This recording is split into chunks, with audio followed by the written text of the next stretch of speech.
Morning বন্ধুরা, কেমন আছো সবাই? আশা করি সবাই খুব ভালো আছে আর আমি খুব ভালো আছি। এখন বাজে সকাল 11টা 20।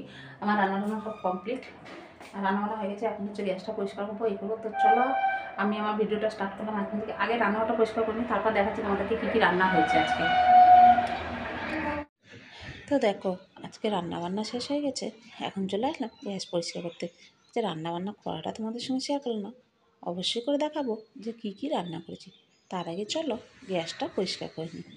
আমি কিন্তু রোজই রান্নার পরে নিজেরা যেভাবে সাবান টাবান দিয়ে স্নান করি, গ্যাসটাকে কিন্তু ওইভাবে পালা করে একদম সাবান টাবান দিয়ে স্নান করায়।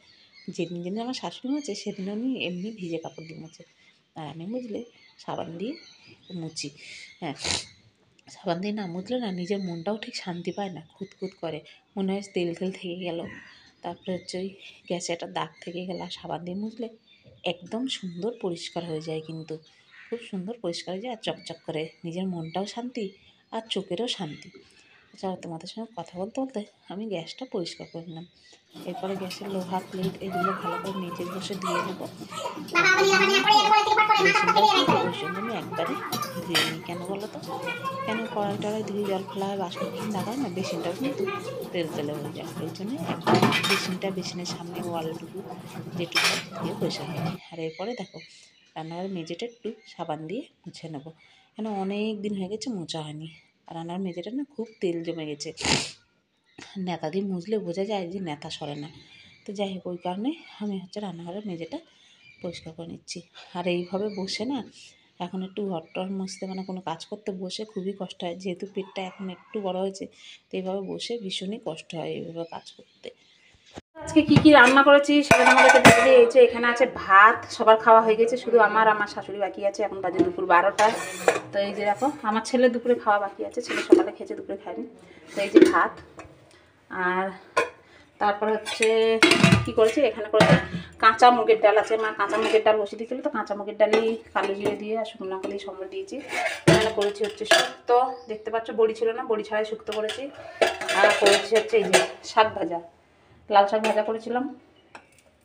আর হচ্ছে করেছি এই যে ফুলকপি আলু ভাজা, এই যে। আর এখানে আছে, দাঁড়াও দেখাই, এই যে এখানে আছে পেঁয়াজ রসুন কাঁচা লঙ্কা দিয়ে কাঁচা টমেটো ভাজা। এটা খেতে কিন্তু দারুণ লাগে। তো এখন হচ্ছে খাওয়া দাওয়া করবো, তারপরে বাকি কাজ করবো। তো চলো আমরা খাওয়া দাওয়া করে নিই।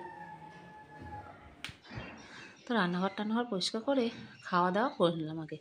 খাওয়া দাওয়া করার পরে এখন হচ্ছে এই যে সকালের যা বাসনকোসন ছিল, শুধু সকালের বাসনকোসন না, এখানে কালকেরও বাসনকোসন আছে। কালকেও কিন্তু বাসনকোসন গুছিয়ে তোলা হয়নি, ওই ঝুড়ির মধ্যেই ছিল। তো সেগুলো সব তুলে নিচ্ছি গুছিয়ে, এগুলো গুছিয়ে তুলে, আর যা রান্নার বাসন ছিল সেগুলো আমার শাশুড়ি মাজলো।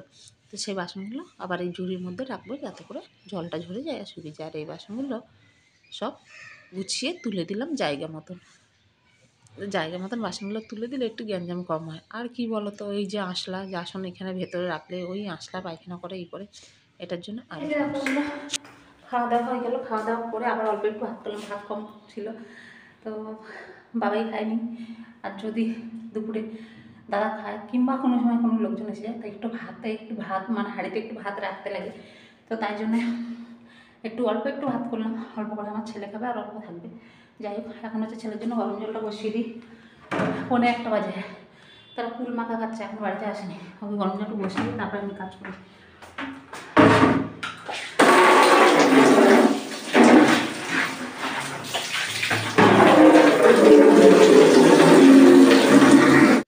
ওইদিকে বসিয়ে দিলাম, বাবার জন্য গরম জল চান করবে। যেহেতু ওর এখনও স্কুল ছুটি, মাধ্যমিক পরীক্ষা চলছে, ওই জন্য সোমবার থেকে স্কুল খুলবে।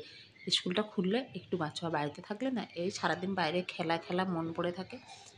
তো স্কুলটা খুললে অনেকটাই বাঁচোয়া। তো চলো, আর এই যে দেখো আমি এখানে বসছি আলমারিটার এখানে, এই আলমারিটা না পুরো ভাঙা, জাস্ট দাঁড় করানো আছে, তাই এটাকে নাড়ালে চাড়ালে কবেই ভেঙে পড়ে যেত। এর মধ্যে যত হাবিজাবি বাসন কুসন যেগুলো আর কি দরকার নেই সেগুলো, আর ছেঁড়া জামা কাপড়, পুরোনো জামা কাপড় এখানে রাখি। তো যেগুলো জামা কাপড় ব্যবহার করি না ভালো, সেগুলো তো লোককে দিয়েই দিই। আর এখানে আছে না ছেঁড়া জামা কাপড়, তো ছেঁড়া জামা কাপড়গুলো এখানে ভরে রেখে কোনো লাভ নেই। তো ওই জন্য ভাবছি না, ছেঁড়া জামা কাপড়গুলো এখান থেকে বার করে রেখে দিচ্ছি। সন্ধ্যাবেলায় তোমাদের দাদা আসলে বলবো ফেলে দিয়ে আসতে ছেঁড়া জামা কাপড়গুলো। ছেঁড়া জামার কাপড় তো আর লোককে দেওয়া যায় না, যেগুলো ব্যবহার করে যায় সেগুলোই লোককে দেওয়া যায়। তো তো ওই জন্য ভাবলাম যে ছেঁড়া জামা কাপড়গুলো তোমাদের দাদাকে বলবো দিয়ে আসতে, ফেলে দিয়ে আসতে। তো ওই যত ছেঁড়া জামা কাপড় ছিল সব বার করেছি। এখন এই কাপড়টার মধ্যে, এই হাউস কোটটার মধ্যে সব বাঁধবো। হাউস কোটটা না ভালো ছিল, ভালো হাউস কোটটা আমি বার করে রেখেছি। আমার ছেলে কাঁচি দিয়ে তাকে কেটে বা একদম নষ্ট করে ফেলেছে। তো সব ওটার মধ্যে একটা টোপলা করে বেঁধে রেখে দিলাম। তোমাদের দাদাকে বলবো এটাকে ফেলে দিয়ে আসতে, ছেঁড়া জামা কাপড়গুলো। ছেঁড়া জামা কাপড়গুলো আর কী করবো বলো, জমিয়ে ওখানে জায়গাটাও বন্ধ হয়ে আছে। এর জন্য ভাবলাম যে ছেঁড়া জামা কাপড়গুলো তোমাদের দাদাকে দিয়ে দেবো। আর এই প্রেগনেন্সির জার্নিটা আমার কীভাবে কাটছে দেখো, এইভাবে কিন্তু আমার প্রেগনেন্সির জার্নিটা কাটছে। আমি কিন্তু বসে থাকি না, হ্যাঁ হয়তো ভারী কাজ করি না, কিন্তু টুকটাক করে সংসারের মোটামুটি সবই কাজ করি। ভারী কাজ বলতে এই ঘর মোছা, কাপড় কাচা এগুলো করি না। এই দুটো বাদ দিয়ে কিন্তু মোটামুটি আমি সবই কাজ করি। আর প্রেগনেন্সিতে কাজ করা কিন্তু ভালো, শুয়ে বসে থাকলে শরীর আরও ভারী হয়ে যাবে, আরও কষ্ট হবে। আর এখন তো একটু কষ্ট হচ্ছে, এই এইবার তো আমার একটু কষ্ট হচ্ছে, কেন জানি না। এবারে হয়তো ব্যথা, এটা ওটা অনেক কিছু সমস্যা হচ্ছে, কিন্তু আমার ছেলের বেলায় কোনো সমস্যাই ছিল না। আমার ছেলের বেলায় কিন্তু আমি সমস্ত কাজ করেছি, ঘর মোছা, বাসন মাজা, কাপড় কাচা সবই করতাম। এমনকি আমি ডেলিভারির দিনও সমস্ত কাজ করে তারপরেই হচ্ছে আমি ডেলিভারিতে গেছি। মানে ওই দিন উঠে ঘর মুছেছি, চান নিজে কাপড় চোপড় ধুয়ে স্নান করেছি, রান্না করেছি, শুধু খেতে পারিনি। সব কিছু করে গুছিয়ে কিন্তু আমি গেছিলাম। আর এবারে প্রেগনেন্সি শুরু হওয়ার পর থেকেই মানে আমার অসুস্থতা শুরু হয়ে গেছে। তাও কিন্তু আমি কোনো সময় বসে থাকি না। আমার যতই শরীর খারাপ থাক, আমি উঠে কিন্তু রান্নাবান্নাটা অন্তত হলেও রান্নাবান্নাটা করি। আমি কিন্তু বসে থাকি না। আর সত্যি কথা বলতে শুধু এই প্রেগনেন্সি সময় না, এমনি সময়তেও আমি কিন্তু আমি বসে থাকতে পারি না, শুয়ে বসে থাকতে না পারি না। কিছু না হলেও আমি দাঁড়িয়ে দাঁড়িয়ে রান্নাটা অন্ততক্ষণে করবো। তো ওই জন্যই আমি কিন্তু টুকটাক করে সমস্ত কাজ করি। ডাক্তার বলেছিল যে রেস্টে থাকতে, যে কোনো সময় ব্লিডিং হতে পারে, কিন্তু আমি রেস্টে থাকিনি। আমি আমার মতন কাজগুলো করেই যাচ্ছি। কিন্তু চলো ওইদিকে সিঁড়িটা দেখলে ঝাঁট দিয়ে পরিষ্কার করলাম। মুরগি নিতে এসেছিলো, তো মুরগি দেখছো আমার সব বিক্রি হয়ে গেছে, এই কটাই মুরগি আছে। তো মুরগিগুলো নিয়ে গেছিলো, সিঁড়িতে মুরগির পালক টালক ধুলো বালি পড়েছিল, এই জন্য সিঁড়িটা ঝাঁট দিয়ে পরিষ্কার করলাম। এরপরে দিয়ে দিলাম মুরগির খাবার। আর এখন একটা গামলাতেই খাবার দিলাম, কেন বলো তো, যেহেতু মুরগি বেশি নেই সেই জন্যই একটা গামলাতেই খাবার দিলাম মুরগি।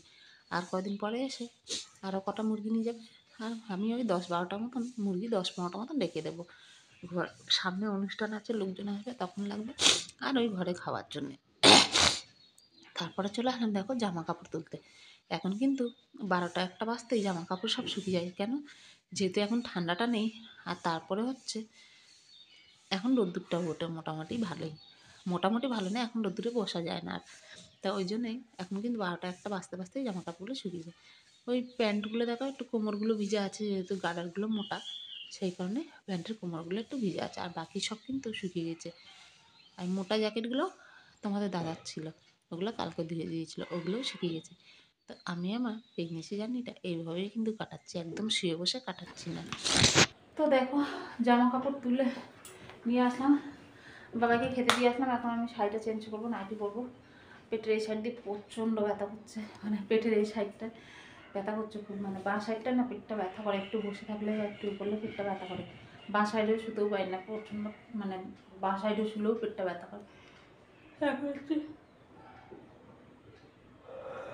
কাপড় চোপড় তোলার আগে ছাদে বসছিলাম, পেটটা ব্যথা করছে বাঁ সাইডটা এত, এই যে এইভাবে বসে আছি বাঁ সাইডটা ব্যথা করে, বেশিক্ষণ বসতে পারি না, এই হচ্ছে সমস্যা। তো চলো এখন ওই যে জামা কাপড়গুলো তুলে এনে সব চেয়ারের মধ্যে রেখে দিয়েছি, ওগুলো এখন ভাঁজ করবো না, বিকালে ভাঁজ করবো।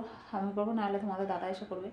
সোনাকে খেতে দিয়ে এলাম, সোনা ফুলকপি আলু ভাজা শুক্তো আর একটা ডিমের পোচ করে দিলাম, ডিমের পোচ দিয়ে খাচ্ছে, ডাল টাল কিছু নেবে না। ওকে খেতে দিয়ে আসলাম, এখন আর দাঁড়াতে পারছিলাম না, প্রচণ্ড পেটটা ব্যথা করছে এই সাইডে, ওই জন্য চলে আসলাম করে একটু শুভ রেস্ট নেবো এখন। চলো আবার পরে তোমাদের সাথে কথা বলছি। প্রেগনেন্সিতে না কখন কী হয় কিছু বোঝা যায় না। চলো পরে কথা বলছি তোমাদের সাথে।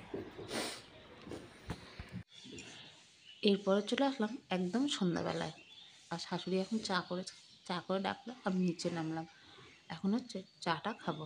তো চলো চাটা খেয়ে নিই। আর এদিকে দেখছো আমি লাল চা খাই, আর দুদিন ধরে শাশুড়ি দুধ চাই দিচ্ছে, তো দুধ চাই খেয়ে নিই, কিছু করার নেই। আর সত্যি কথা বলতে কি আমার চা করতে না খুব কষ্ট। এই সন্ধ্যাবেলায় চাটা করাটা আমার কাছে ভীষণ আলসি। দিনের বেলা তাও বা করে দিই, কিন্তু সন্ধ্যাবেলা চাটা করতে না ভীষণ আলসি লাগে। সব কাজ করি কিন্তু এই চা করাটাই সন্ধ্যাবেলায় যেন আমার কাছে বিশাল বড় একটা কাজ। তো যাই হোক চলো, এখানে দুটো বিস্কুট দিয়ে চাটা খেয়ে নিলাম।